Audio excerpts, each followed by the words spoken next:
Now, Westcountry, it's Digance back on the road with his forthright views for one night only.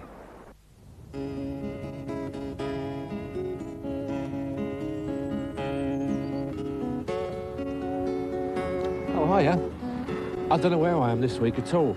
I stopped at a garage down the road to get some petrol, asked for a VAT receipt, and all he gave me was a bowl of brown rice, a pair of sandals, and this.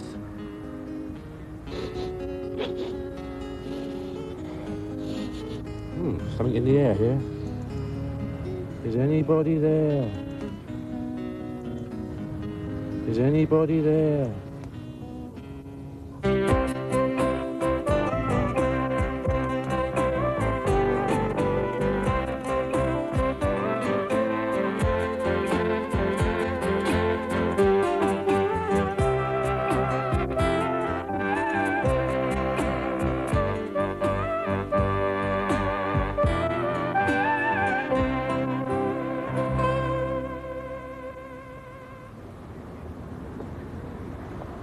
This week, I'm for one night only in Totnes. This is a 7 Stars hotel.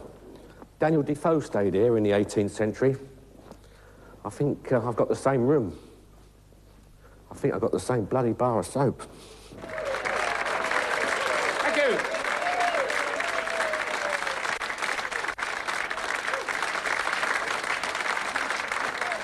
Thank you.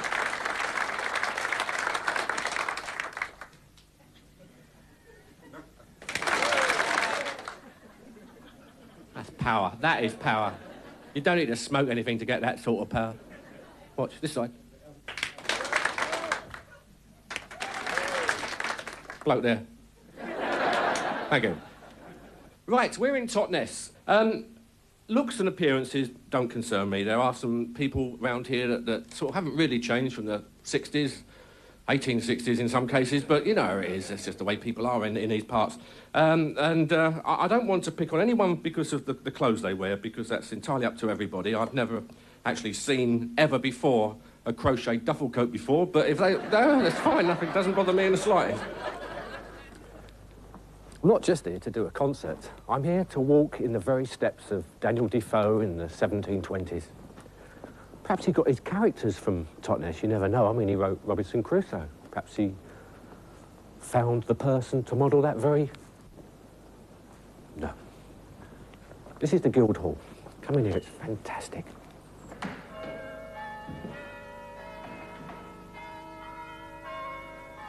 Spot on. Yes, this is a very, very classy place, yes? The Guildhall. Daniel actually said of the people of Totnes that it's a town of gentlemen more than tradesmen. I'm not so sure though, because they have some fine tradesmen here. Look at this incredible woodwork. Centuries of it. Look at this. Superb bit of craftsmanship. This goes back to 1611.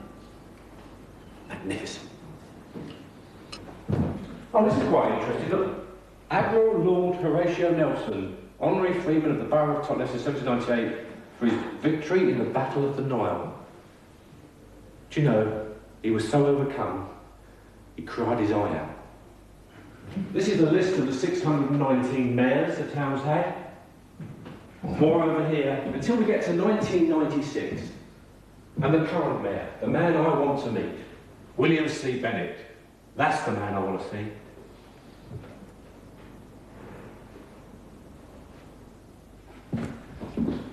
Worship. Hello, Richard. Hello. A warm welcome to you to our ancient town and Guildhall. It's very nice to be here. Shall we take a pew? Yes, let's. Why not? Can I call you Bill? Yes, do. It's a very interesting place, Totnes, yes? Yes, Richard. Our town has a history second to none. Totnes is Saxon for a lookout over a nose of land. And if you visit our castle and go Norman Castle and go up to the rampart, you can see the whole area. And if you look to the river, you see the flat nose of land. So it's Totnes.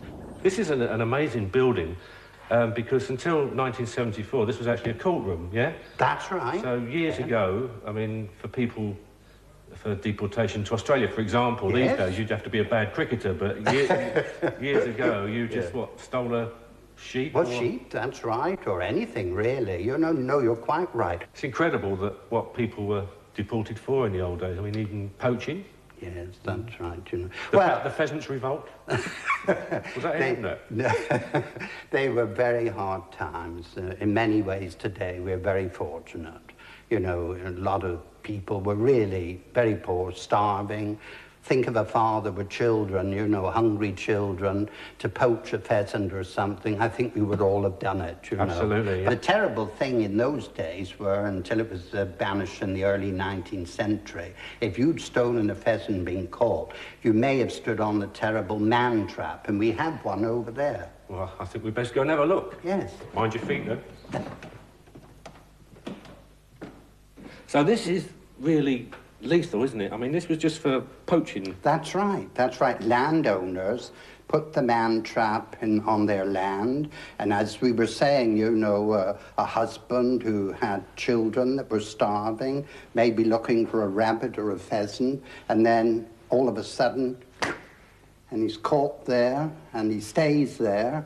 His leg probably may have had to come off eventually, and then he's brought to justice. Very cruel times. Yeah.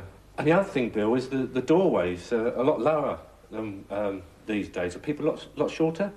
Well, they didn't have any legs, did they? Oh. Mind your head. Lead on to the cell.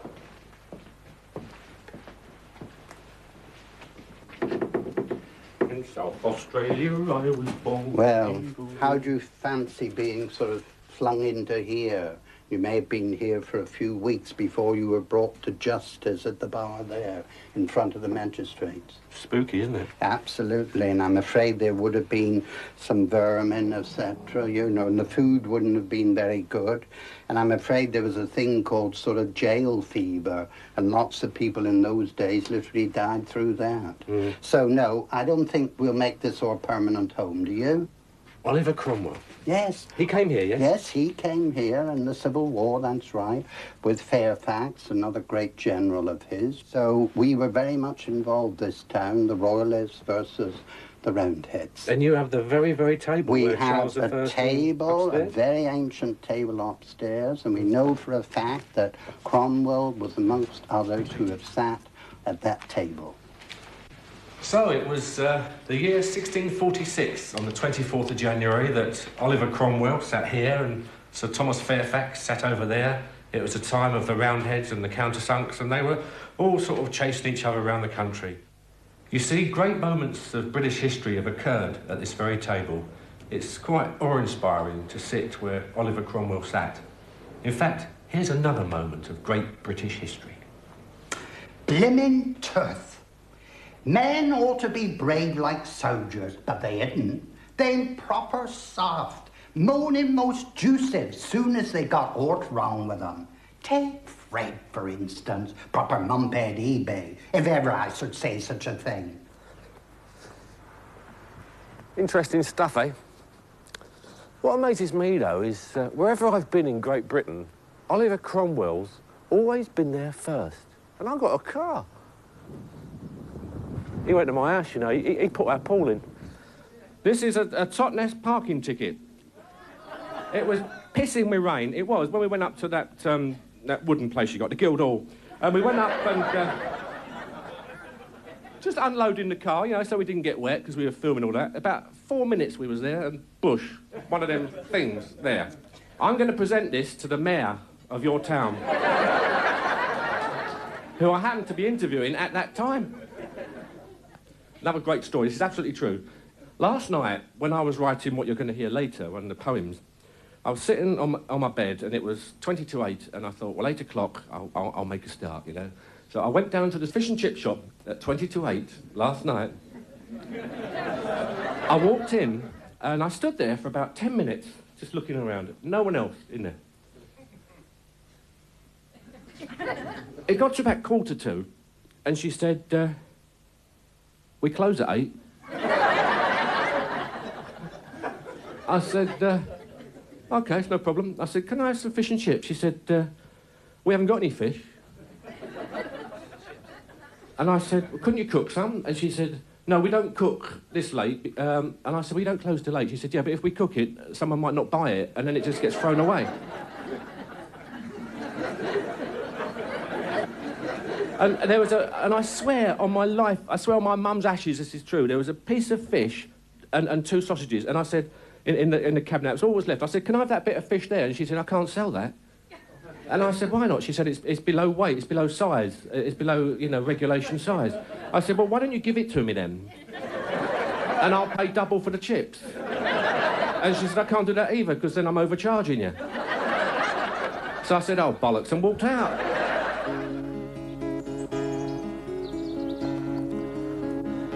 The aforementioned Daniel Defoe, he who wrote Robinson Crusoe, as I mentioned, wrote 500 books.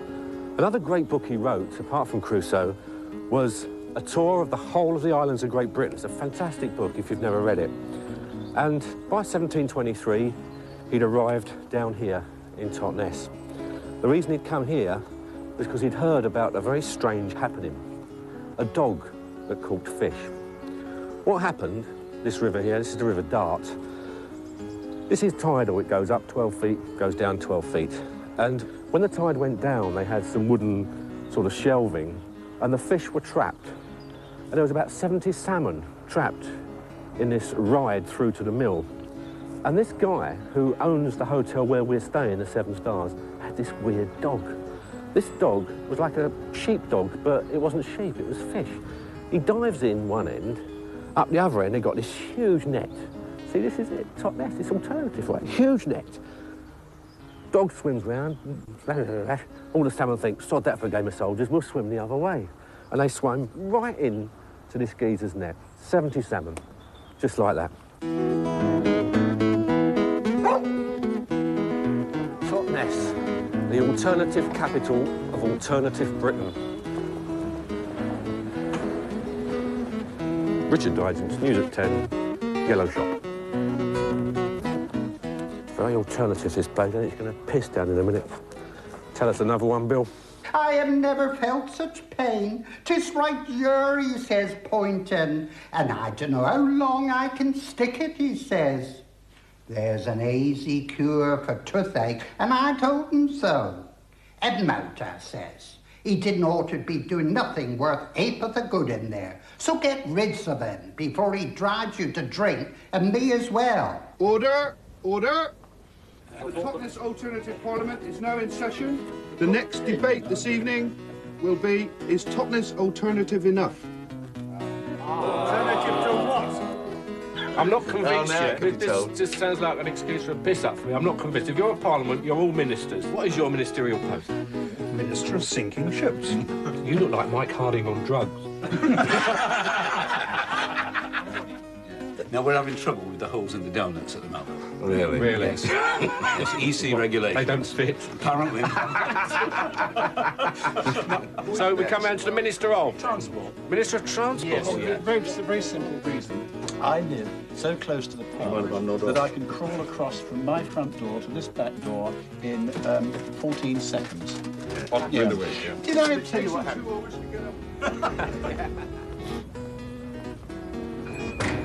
You know, when you come to Devon, you've got to buy a present for the kids, haven't you, to take home? Totnes is superb for that. Look at this. Witchy balls, 20 quid. Used to balance feng shui. Frightens bad spirits who flee from their distorted image. I'm expecting a call from the Land Revenue. Just right.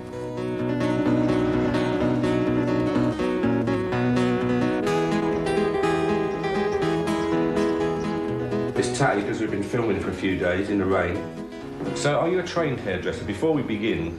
No, I'm actually a butcher up until last year. A butcher? Yeah, but the fine cuts that I did, everyone thought I could cut. Why don't you sort my liver out then? Easy, yeah. So, Joe, is it just the hair on the head you do? I do nasal hair, sir. I do nasal hair. I understand you tell fortunes. Well, I'm serving tea, but you went for the coffee yourself this morning, so you've lost that one. So if a guy came in from the, the Astral Highway and he wanted his barnet trimmed, would you accept? Astral money? Yeah, astral money, yeah. Well, I've been known to.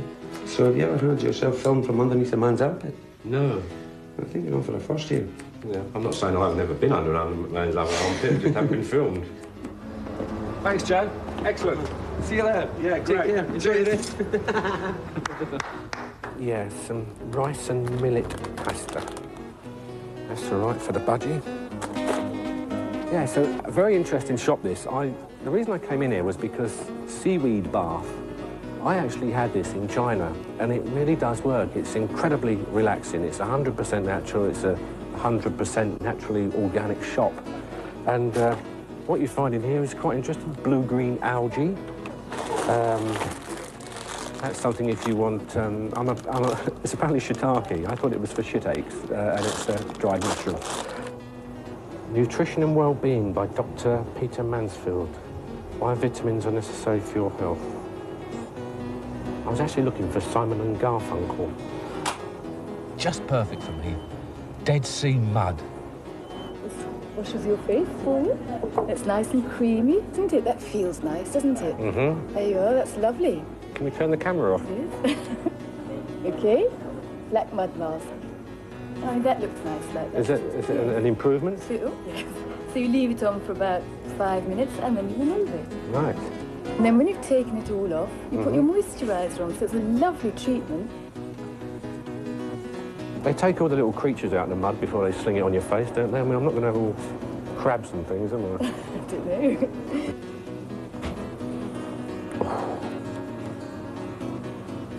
Yeah, there you are. Yeah? Does it feel nice? You look okay. Do you? Yeah, you look okay. Okay. Would you like to come on holiday with me?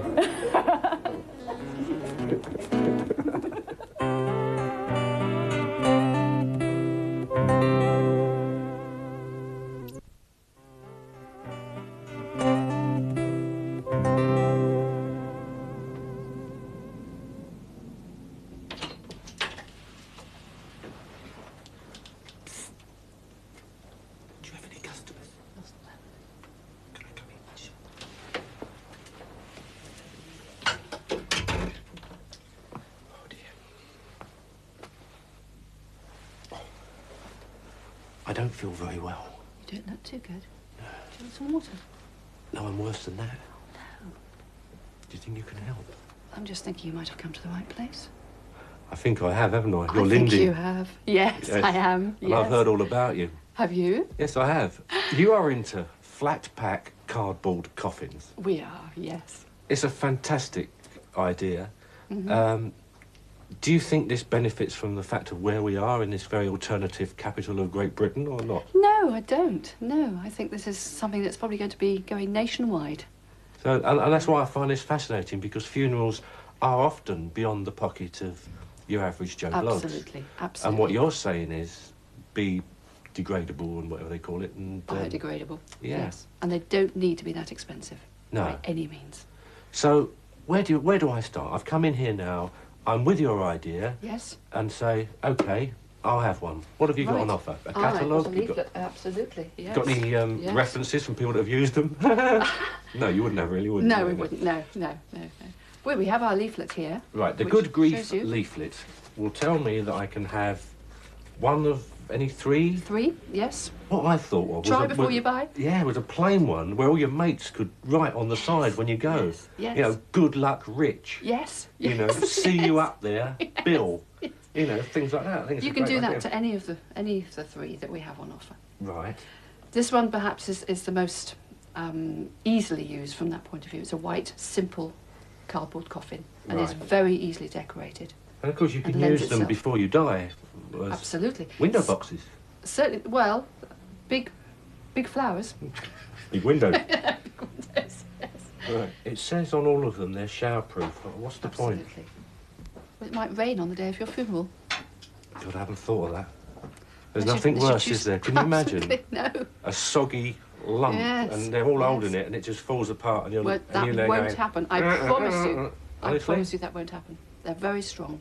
Okay, so roughly how much do they cost? Roughly. Well, the first one is £85. Right. The middle range is 95. You don't charge VAT on these, do you? Because No. you're not going to get it back, are you? No. No. And the top of the range is £175. Right. So you can take one for as little as £85. are you expecting, as your business, Good Grief, grows, for people to buy in advance or to know about them and say, it's quite acceptable, I will be buried like this? Yes. Well, we hope that people will buy them in advance, and in fact people have already bought them in advance because they know that's what they want. And that shows their families they really were serious about when they said, oh, I'd like to go off in a cardboard coffin. Yeah. If they've got it, they really meant it. The other nice plus to this, going back to the old Red Indian traditions and so on, is you could actually put some of your favourite belongings in there. And, yes. And yes. I'm sure some people would want to do that, wouldn't That's they? right, and decorate it with pictures, you know, about people, the person's life. Yeah. That kind of thing, yes. Absolutely. Yes. So how's it going? Is it going well? It's okay, yes. We've had lots of inquiries, yes. Okay, should we go really make one? pleased. I think we should. David. Hello, Richard. Hello. Pleased to meet you. And you're the man who's going to show me how to put this together, yes? I'm going to try, yes. Okay. Right, how long is it going to take us? 5 minutes maximum. Excellent. As easy as that? As easy as that, yeah. Well, let's get to work.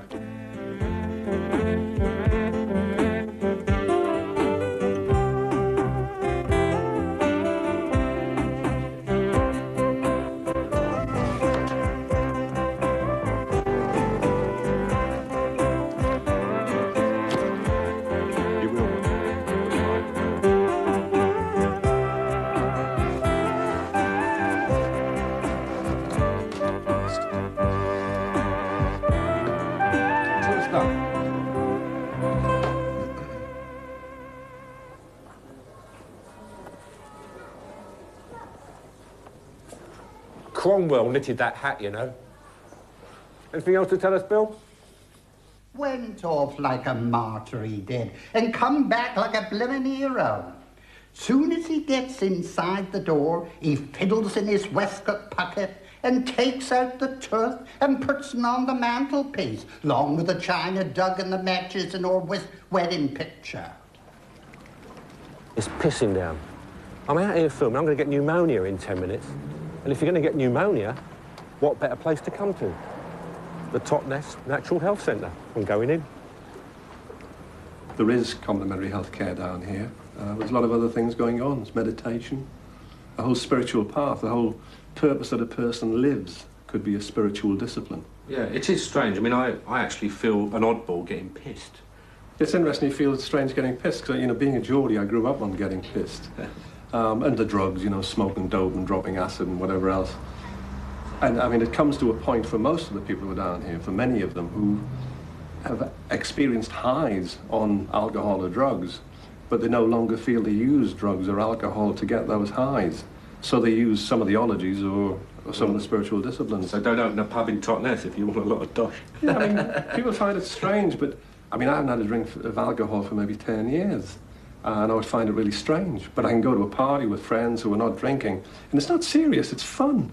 You know, it's called complementary healthcare. So we're not in competition with a doctor. Like I was saying to somebody one day, complementary practitioners know what their role is. You won't find a major accident on the motorway and somebody pushes his way through saying, excuse me, I'm an aromatherapist. You know, it just doesn't happen. I think it would here. No, it wouldn't. People kind of know their own. So there's you know, we don't deny allopathic medicine at all. You know, regular medicine really has its place. But the difference with a lot of the complementary ones is that a person will often take more responsibility for their own life. Yes. If you go to the doctor and you say, I've got a pain in the gut, he'll say, well, you take this tablet very often. Whereas if you come to a complementary therapist, they're going to explore with you why you got the pain in the gut. Yeah. And you have to look at major things like lifestyle. You know, if you've got a pain in the gut and you drink 2 bottles of brandy a day, well, it's not as surprising. Or if you've got a bad cough and you smoke 20 fags a day, well, it's not surprising. So they help you look at the whole of yourself. And they become more responsible. And what are some of these names? What are some Let's of say these? reflexology. Well, yeah, I know that, yeah. That's a common one now. Yeah. Working on the feet. Yeah. Craniosacral therapy. Head?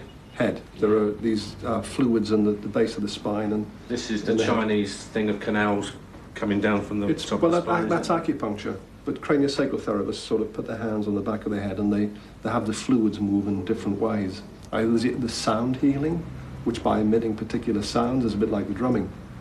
It's a different vibration which can be healing. And the big thing with all of these therapies, we don't say to anybody, look, believe it. We say, well, try it.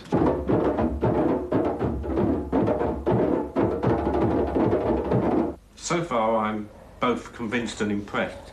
But the one point I know about you, which I am very dubious about, is percussion. And using percussion. Yes. I mean, I hate drummers. They're too bloody noisy for me. Right. How are you going to soothe me? Tell me about this percussion thing. Percussion is probably one of the first kind of instruments. Somebody sat there with a tree trunk in front of them, he kind of bashed it. So the vibrations, the literal vibrations that you release, they're very clearing. It can change your state. It can put you more into a trance state, like an ecstatic trance. So if you sit down with your drum and you're feeling a bit down, but you really get into, you know, beating that drum, you can really change it. Somebody tells me about a drum being fun. I get a drum and I play it. And it was fun, so I bought one. And you want to pass that on? Yeah. You know, I don't stop people on the street and say, hey, look, you've got a boring life and you've got a come and play a drum with me. Come and play a drum or come and have some hypnotherapy. I think, you know, people will search you out. People have to have that urge to do things themselves. And then, sure, then I'll tell them about drumming. I get very enthusiastic about things, so a lot of my friends come and drum when I'm drumming because everybody wants enthusiasm. It's contagious.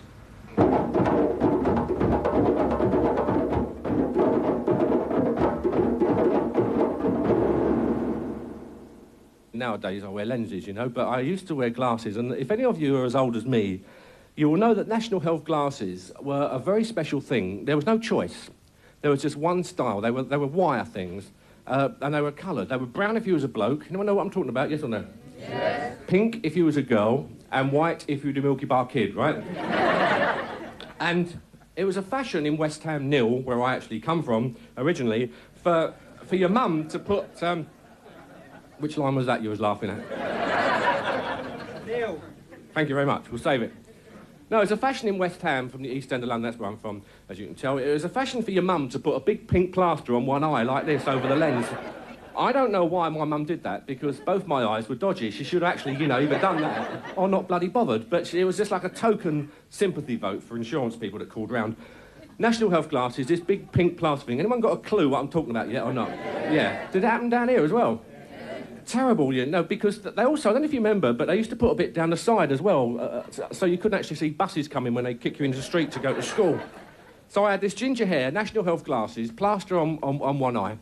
I played the violin in the youth orchestra, so I used to go to school every day with my little violin case like this, tootling along, and a duffel coat, the aforementioned, but not that type.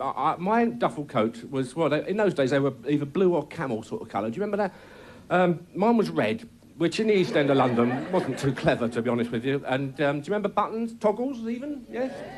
Press studs, mine. Now, I couldn't attract the opposite sex for love nor money because of my appearance, and I know that. I mean, I wasn't ugly, I'm not doing that one on you, I was just a bit strange looking, you know. Ginger hair, National Health glasses, the plaster, the violin case, the red duffel coat, the idiot mittens. Now, idiot mittens, I don't know if you remember them, they were dreadful, dreadful things. They were like Siamese gloves that were joined by a piece of rope that used to come all the way up the sleeve of your duffel coat. Round here, used to tangle up on Euston Christopher and come down here the other side. And everyone used to stand in the playground dangling like this, saying, "Do you have a good night?" I was like, "Yeah, it was all right, very well." Now, I weren't going to pull girls for love nor money, was I? And I used to go up to girls and I tried really hard. You know, I used to go, "Excuse me, would you fancy coming out?" And they used to go, "No, not really." And I don't blame them, I'll be honest. But anyway, one day I got really excited because I heard that one of the girls in my class thought I was a sex object. What she meant was I looked a prick. And, so what is alternative? How alternative is alternative? Is there such a word as alternativism? What is air? Well, you put it in footballs, didn't you? Does aromatherapy actually aid in the assistance of magical chants for druids? Can you roll fags with back copies of Woman's Realm? If that is your bag, then Totnes is the place for you. It's not my scene, but I'm told there are some real legit Totnesians, some people who do everyday jobs. It's just that I'm having a terrible job catching them, but I'm going to keep bloody trying. Excuse me. Excuse me. Yes, mate. Sure. I'm looking for one of those New Age travellers' coaches. You know the ones that they flit around in with all the badgers piss all over them, and they've painted the windows white? Yeah, I know what you mean. A red one. Tell you what, up in the corner of that field, there's one up there. Sorry, mate. Got to go.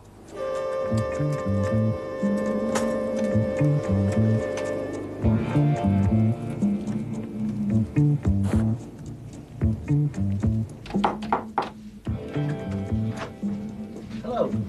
Hiya. What do you keep here? Oh, diffs, springs, brake linings, cable, bulbs. No.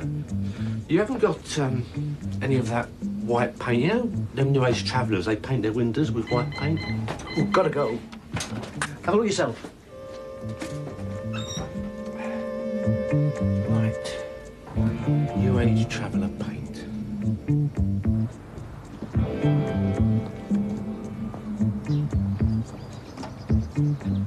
Excuse me?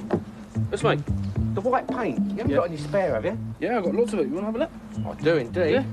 There you go. Brilliant. Sorry, mate, I've got to go. You finish it off for us? No. Oi!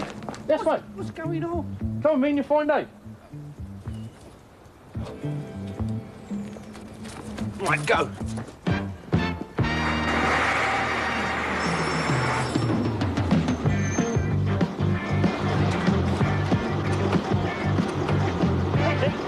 We're one shot, Richard. Yes, here. Yes.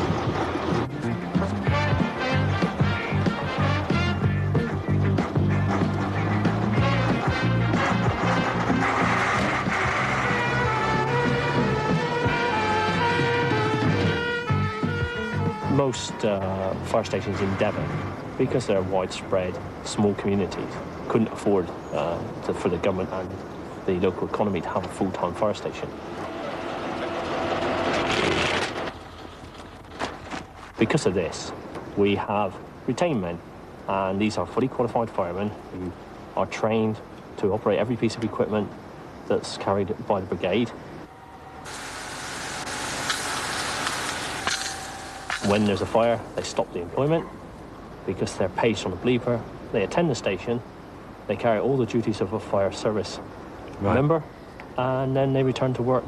And we're not talking Toy Town here. I mean, 1990, a very big incident in this town, yes? Yeah, 1990 was the fire in which we had in the High Street and 4th Street Junction at the Arch. This eventually took 15 pumps from all over Devon. And of those 15 pumps, probably only 5 were whole-time pumps. The other 10 were retained crews who dealt with the fire and had a major success in stopping it from spreading to the greater part of the town. Yeah. And I've got to say, just in case anyone of great importance is watching, and you've probably seen it yourself with all the exhaust, they could really do with a couple of new engines, couldn't you? Well, maybe one that made less smoke than the fire. Yes, sort some new ones out. Just while you're on, if there's a dog in the river, what do you do? Well, a couple of weeks ago, we actually got called out to this dog. For some unknown reason, it fell off the quay, got itself stuck in the mud. We had to lower a ladder down and a fireman down who had the delight of walking through the nice, thick, gooey mud to drag the poor animal back up to the top of the quay. So dogs get pissed as well? Yeah, it appears so. You're doing a great job. It's been a great pleasure to be with you today. Thanks very much.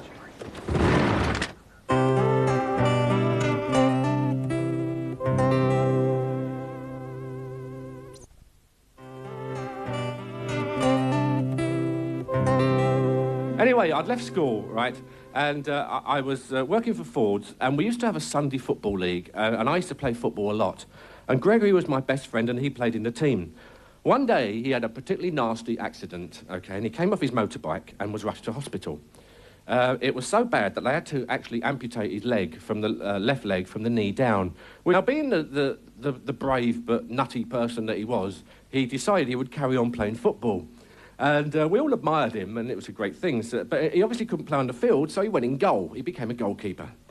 Brave, beyond, obviously, whatever we can comment on, incredibly brave. The only problem was he was crap. Because, especially at penalties, because when you're standing facing a penalty with one leg like this, it's pretty obvious what way you're going to dive, really, isn't it? You know, left nothing to the imagination at all. And anyone who kicked a penalty that way didn't even deserve to score, because they could see, couldn't they? A while ago, I thought to myself, I wonder what he's doing. I wonder how his life's gone, you know, I've done this, I wonder what he's done. And I thought, I know what I'll do, I'll write a song for him. And maybe he'll see me do it on the telly and he'll go, Christ, I used to play football with that bloke, and he'll meet up and we'll have a few beers and it'll be brilliant. And that was the purpose of this song. As I say, his name was Gregory. I can't remember too much else about him other than this prang he had on his motorbike, and also the fact that he had a girlfriend called Jane. I know that for another reason, but anyway, he did. No, forget that. No, because he might be watching. Anyway, he had this girlfriend called Jane. It's not an awful lot to write a song about, but I had a bash. Now, during the week, I've witnessed one sort of spectacle in particular I would like to highlight right now, which is a class that meets at St Mary's Church Hall, and they do rhythmic, whatever the word is, soothing, you know, by bashing drums and all that sort of stuff. And it works, and it's a great thing to do, you know, knocking shit out of a drum, gets all the pressures of the day out, and so on. It was thoroughly enjoyable. I'm not sort of taking the mickey out of it at all. In fact, those people who did that will be a great benefit to me tonight. I'm going to give you the rhythm. The song's called Poor, Poor Jane, by the way, and it's got a chorus.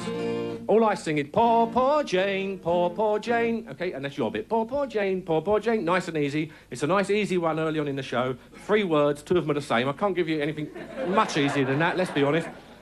Apart from 2 little boys, we could do that one if you like, but there is a career at stake here, so we won't do that one. I'll do the song and all the guitar playing, and you in return are the drummers, OK? So you've got to improvise a little bit, and this is the perfect time for that, you know, doing a little bit of whatever you fancy, bashing your feet, clapping your hands, banging your heads together, knocking the chairs. If you've got glasses, you're more than welcome to pick them up and tap them along, OK? Here we go. Have a practice. Ready to bash, crash, bang, whatever you're going to do? Away we go.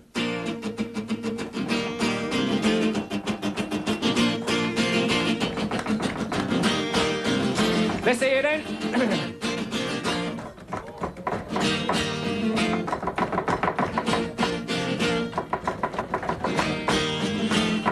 And now, chorus. Poor, poor Jane. Poor, poor Jane. Poor, poor Jane. Poor, poor Jane. Now, this is the story of Jane, who tried again and again to find true love at a dance hall, but true love never quite came. Round the floor she would dance, in the hope a boy would advance, but no one ever came near her, no one gave her a glance. In the hope that somebody might, she became a familiar sight on the floor of the dance hall every Saturday night. Yours, poor, poor Jane. Come on. Poor, poor Jane. Sing up. Poor, poor Jane. Poor, poor Jane. Drums.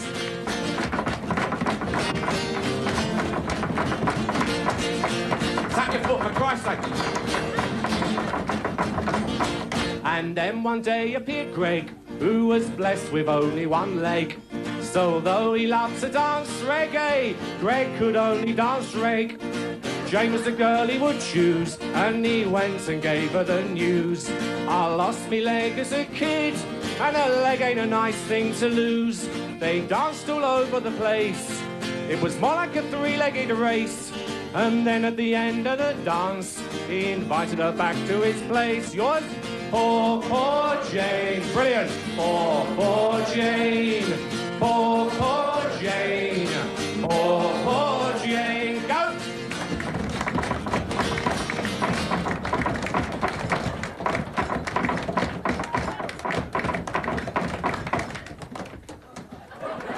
Now the idea wasn't that bad, it was the only offer she had. And Greg had a chance to get over the only leg that he had. She thought of a kiss, but instead he took the wig from off of his head. He rolled it up and he placed it on a chair by the bed. Sounds like a mayor. Then the teeth he took out in a glass started swimming about. And when he took out his glass eye, Jane knew true love was in doubt. Go! Poor, poor Jane. Poor, poor Jane. Poor, poor Jane. Poor, poor Jane. So Jane, she slept on a chair. There was more of Gregory there. There she could look at his smile and stroke his beautiful hair. Next morning Gregory said, I will bring you breakfast in bed. But she couldn't get over the glass eye that rolled straight under the bed. In the breakfast came and the fried egg winked at Jane, and that was the day she decided she'd never eat sausage again. Last time, poor Jane, poor Jane, poor Jane, poor Jane. Take it away!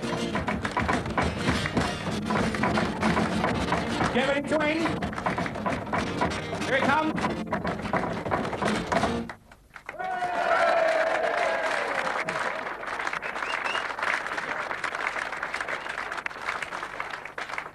It's a world premiere, this one. I've done it with other people. I've never done it on my own before. No, there's a thing. This is a thing that I used to call caviata, but it's not that. But anyway, you'll recognise it when I hear it, when you hear it.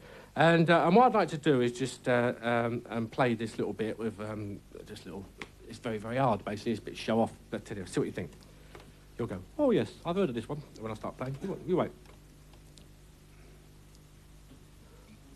I've never done it before. I'm going to tell you that, okay? A bit nervy, isn't it, with the telly on and all that. We'll try.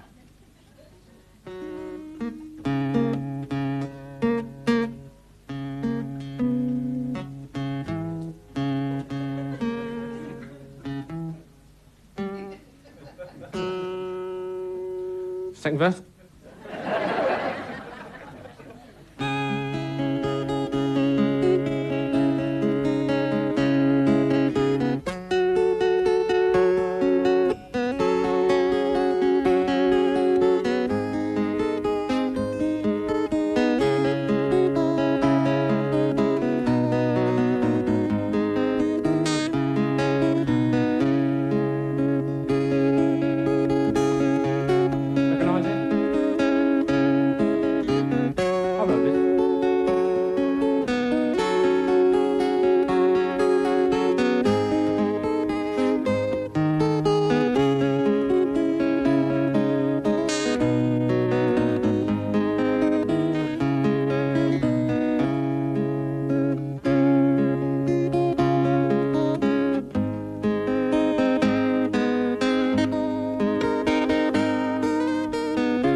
This is the thing they call classical music.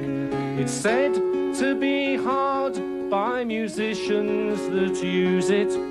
But if it's that tricky, how come it is played by some third-rate musician like me? Some people think you need magical powers to play all this classical nonsense for hours. But I think composers are illiterate posers who couldn't put words to their tunes. Some people think you need magical powers. I find it harder to get girls in showers. They always say no, you have got to be joking. I had one before I came out. I can handle concertos, the odd traviata. Girls in the showers for me's a non-starter. There's things that my hands would prefer to be doing, but they have to play this crap instead. I can play this after some serious drinking. I can even play it without really thinking. To prove it, I'll tell you about my new dentist I visited 3 weeks ago. I had a bad tooth, so he said he'd extract it. When it comes to bravery, well, I've always lacked it. I threw one of my wobblers, grabbed hold of his cobblers, which I must say is not like me at all. not going to hurt one another, I shouted. I squeezed a bit harder in case that he doubted. With the hand that you see playing most pleasantly, but it would much rather be in the showers.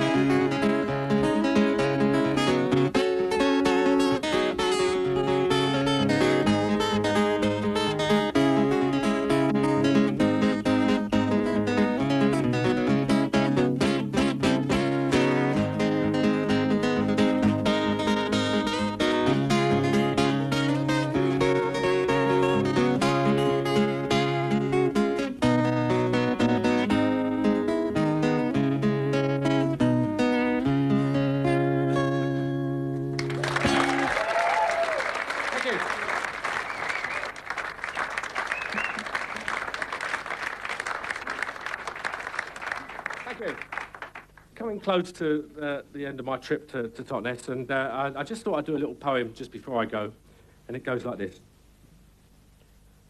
I'd never been to Totnes before. Wait, that was going to finish. I don't much point, really, is it? I think the closest I'd been was Torquay, but it's certainly been an experience for a native East Ender like me. This town for me was a challenge. After all has been said and been done, I took on this town as a challenge. And I admit now, I think the town won.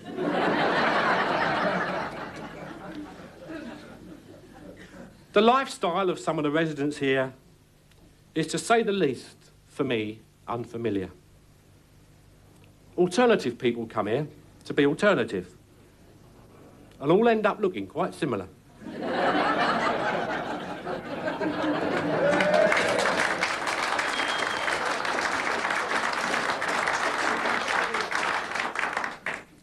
Now, you mustn't tar everyone with the same brush, but having filmed here best part of the week, I've come to a certain conclusion.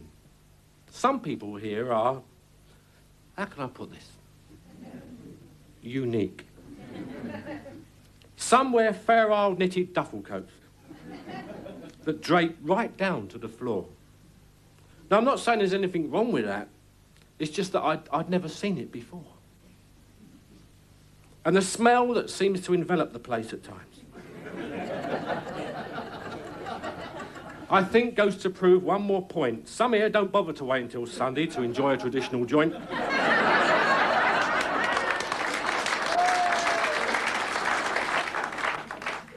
There's people of varying persuasions. There's people of varying faith. And there's so many vegetarians. Even the sausage dogs around here don't feel safe. There was Lindy's flat-pack DIY coffins. Well, we'll all need one someday, I'm afraid. And what a brilliant day I had with the Totnes Fire Brigade. Yes, a great gang of willing part-timers who are bleeped from their house or their pub.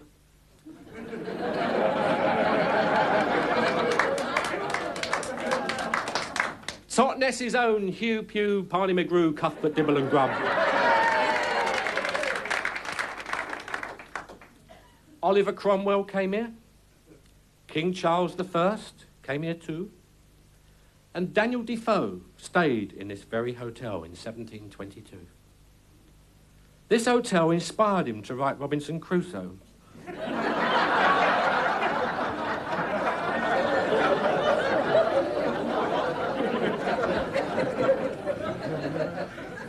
Bloody inspired me to do similar, I've got to tell you.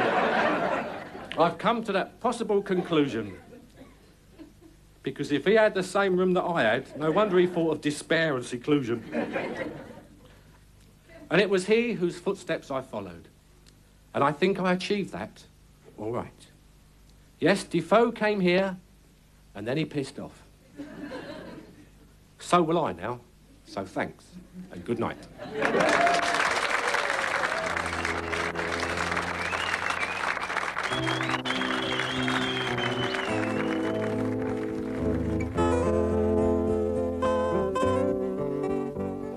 Next week, the Morris Minor finds its way towards the east and to Dorchester.